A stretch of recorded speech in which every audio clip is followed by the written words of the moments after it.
오늘 주백성교회 큐티 본문은 창세기 45장 1절에서 15절까지의 말씀입니다. 오늘 본문의 말씀에서 특별히 우리가 집중적으로 볼 말씀은 창세기 45장 1절에서 5절까지의 말씀입니다.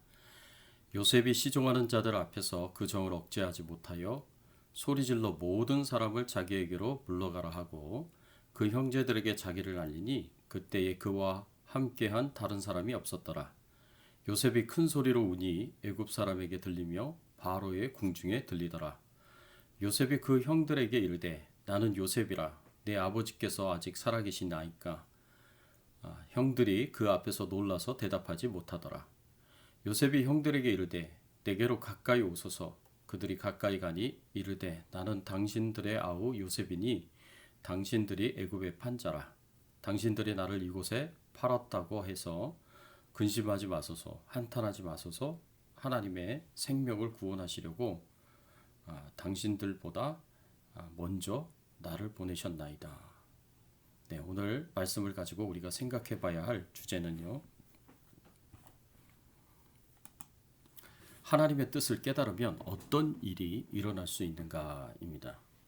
요셉이 형들이 애굽의 종으로 팔아 보디발의 집에서 종살이를 했고 또 억울한 일을 당해 감옥 생활까지 했지만 이 가운데서도 하나님께서 자신과 함께해서 도와주시고 또 자신이 하는 모든 일을 형통하게 하심을 알았습니다. 이렇게 하나님의 인도하심을 받으며 자신들에게 일어났었던 모든 고난과 고통이 의미한 바를 깨닫게 되었습니다. 자신의 인생을 향한 하나님의 뜻을 깨닫게 되었다는 말입니다. 이렇게 우리 인생을 향한 하나님의 뜻을 알게 되면 어떤 일이 일어날 수 있겠습니까? 첫 번째로 하나님의 뜻을 깨달으면 생명을 구원할 수 있습니다. 요셉은 자신이 한 두 가지 시험을 통해서 형제들이 자신을 애굽의 종으로 팔았음을 후회하고 있음을 알게 되었고요. 그리고 자신을 애굽의 종으로 팔았듯이 베냐민을 애굽의 종으로 버리지 않는 형제들의 모습을 보면서 형들이 달라졌다라는 것을 알게 되었습니다. 그러자 요셉은 더 이상 참지 못하고 형제들에게 자신이 바로 형들이 팔아버린 요셉이라고 알리고 대성통곡을 하였습니다. 요셉이 갑작스럽게 대성통곡을 하면서 자신이 바로 요셉이라고 알리자 형들의 반응이 어떠했겠습니까? 오늘 본문 3절의 말씀에 보면 이렇게 반응을 합니다. 요셉이 그 형들에게 이르되 나는 요셉이라 내 아버지께서 아직 살아계시니까. 형들이 그 앞에서 놀라서 대답하지 못하더라. 형들의 반응이 어떻습니까? 그 앞에서 놀라서 대답하지 못하더라 라고 말씀하고 있습니다. 형들이 요셉 앞에서 놀라서 전혀 아무런 대답도 하지 못했다라고 합니다. 너무 놀라서 큰 두려움에 사로잡혀서 아무 말도 할 수 없었던 것입니다. 그러자 요셉이 이렇게 말을 합니다. 5절 말씀에 보면요. 당신들이 나를 이곳에 팔았다고 해서 근심하지 마소서, 한탄하지 마소서. 하나님의 생명을 구원하시려고 나를 당신들보다 먼저 보내셨나이다. 요셉은 먼저 형제들을 안심시킵니다. 당신들이 나를 애굽의 종으로 판 것 때문에 근심하지 말고 한탄하지 말라고 두려워하지 말라고 안심시킵니다. 그리고 놀라운 말을 합니다. 요셉이 애굽에서 온 것은 형들이 팔았기 때문에 온 것이 아니라 하나님이 나를 보내셔서 애굽에 온 것이다 라는 놀라운 말을 합니다. 하나님의 인도하심이 무엇이었겠습니까? 하나님이 생명을 구원하시려고 나를 당신들보다 먼저 보내셨나이다 라고 했습니다. 이 말은 하나님께서 애굽의 가족들의 생명을 구원하시고자 하시는 분명한 뜻이 있으셔서 자신을 애굽으로 보내셨다고 요셉이 이해하고 있었고 믿고 있었다는 말입니다.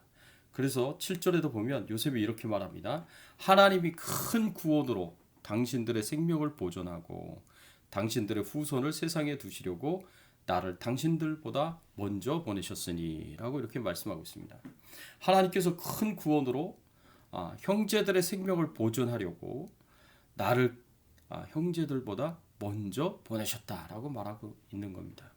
그래서 요셉은 형제들이 자신을 애굽의 종으로 팔았지만 그 이면에는 하나님께서 자신을 애굽으로 보내신 것이다 라고 이해하고 있었던 것입니다. 그래서 자신을 애굽의 총리로 세우셔서 이 7년 대풍년의 기간 동안에 양식을 준비하게 하셨고 7년 대흉년의 기간 동안에 그 양식으로 야곱의 가족을 살릴 수 있도록 하셨다는 말씀입니다. 이렇게 가족들의 생명을 살리고자 그리고 형제들의 모든 후손들을 살리고자 자신을 애굽으로 먼저 보내신 것이다 라고 생각했습니다. 요셉의 형제들의 후손들이 다 살아남아야 자손을 주시겠다는 하나님의 약속이 이루어지고 성취되게 하셨다는 말씀입니다. 이렇게 요셉이 하나님의 뜻을 바르게 이해하고 깨닫고 믿고 있었기 때문에 요셉이 이 대흉년의 위기의 때에 하나님의 애굽의 가족의 생명을 모두 구할 수 있었습니다. 요셉이 하나님의 뜻을 바르게 이해한 것처럼 우리도 하나님의 뜻을 바르게 이해하면 우리가 이 땅에서 영혼을 구원하는 사명을 감당해야 된다는 것을 알 수 있습니다. 하나님께서 우리를 이 땅에 두신 이유는 우리를 통하여 이 땅에 죽은 영혼, 죽어가는 영혼이 구원받아야 한다는 것을 우리로 하여금 알게 하시고 그리고 이 사명을 감당하게 하시기 때문입니다. 그래서 디모데후서 4장 2절에도 보면 너는 말씀을 전파하라. 때를 얻든지 못 얻든지 항상 힘쓰라. 범사에 오래 참음과 가르침으로 경책하며 경계하며 권하라. 이렇게 가르쳤습니다. 이 사명을 살아있는 날 동안에 잘 감당할 수 있기를 예수님의 이름으로 축원합니다.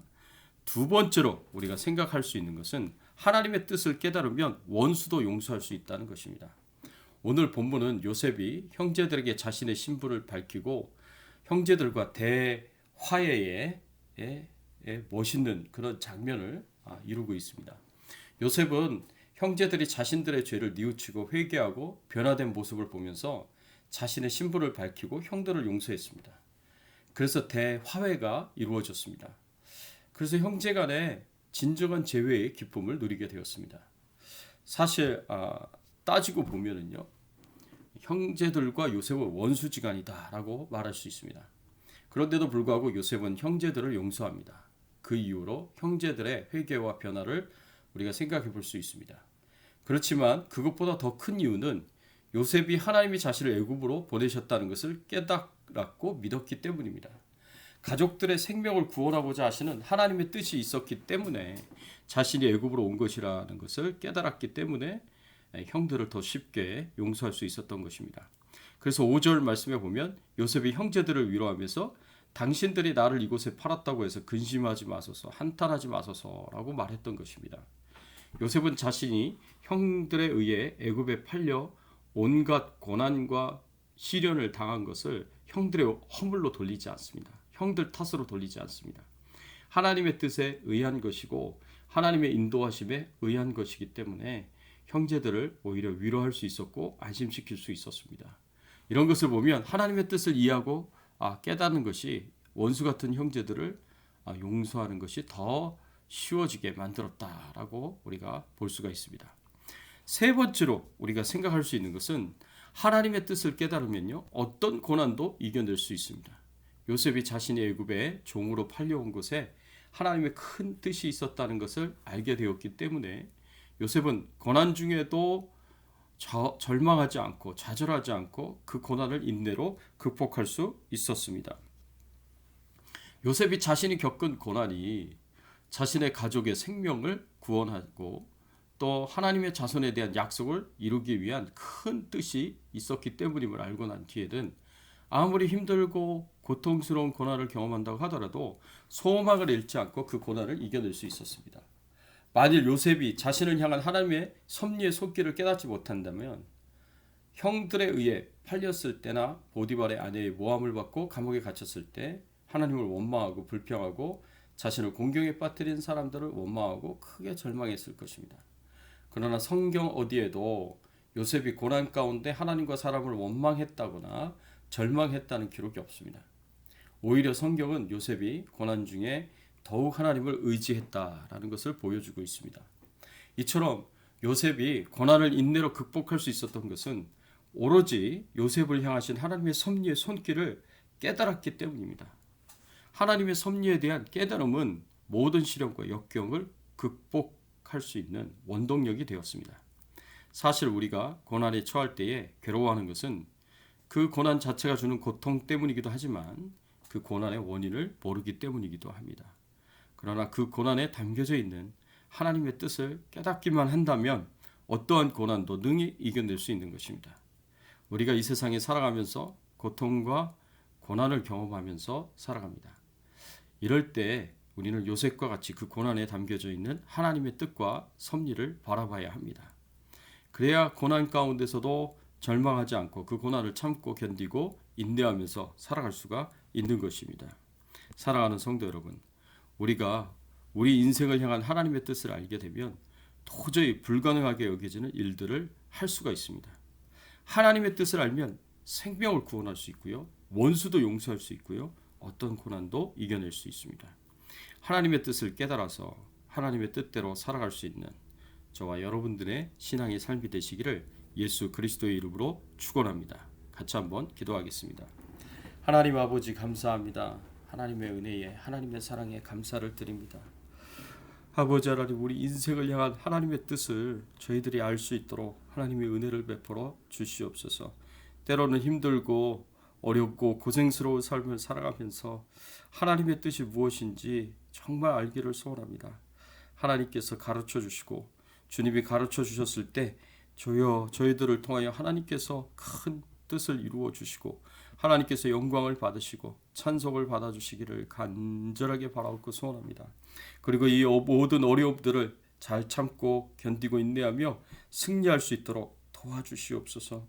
코로나19 바이러스로부터 우리 모든 성도님들의 가정을 안전하게 지켜 보호하여 주시옵시고 주백성 교회와 예배를 지켜 보호하여 주시옵소서. 질병 중에 연약한 가운데는 성도님들을 치료하시고 강건케 하여 주시옵소서. 생업의 현장에서 어려움이 있는 성도님들을 불쌍히 여기시고 긍휼히 여기셔서 좋은 결과가 오도록 은혜 베풀어 주시옵소서. 감사드리옵고 모든 영광과 존귀와 찬송을 하나님 앞에 돌려오며 예수 그리스도의 이름으로 간절히 기도드리옵나이다. 아멘.